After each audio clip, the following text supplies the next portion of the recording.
Welcome to the Daily Gospel of John. Glad you're watching. We're still in John 18, and we're taking a look at verse 29 through 32 today. So Pilate came out to them and asked, "What charges are you bringing against this man?" "If he were not a criminal," they replied, "we would not have handed him over to you." Pilate said, "Take him yourselves and judge him by your own law." "But we have no right to execute anyone," the Jews objected. This happened so that the words Jesus had spoken, indicating the kind of death he was going to die, would be fulfilled.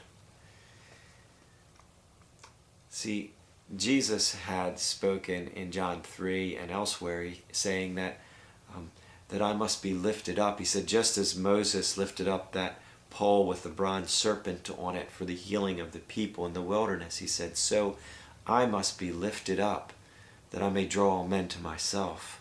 So that crucifixion is not a Jewish form of execution. It's a Roman form of execution. It's a very terrible, torturous death. We get our word excruciating from the word crucifixion. Out of the cross literally means excruciating. And Jesus knew ahead of time that this is how he would die.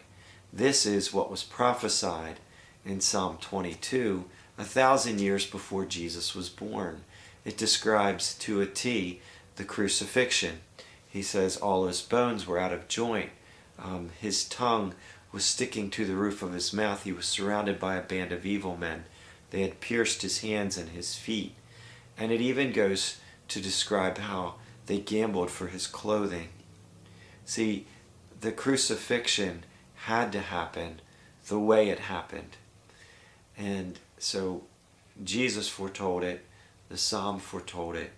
But the most awesome and comforting thing to me, and hopefully you, is that God knew it. In eternity past, he knew what it would take to rescue us from our own sin and destruction. And he willingly came and died for us. Best news in the universe. God bless.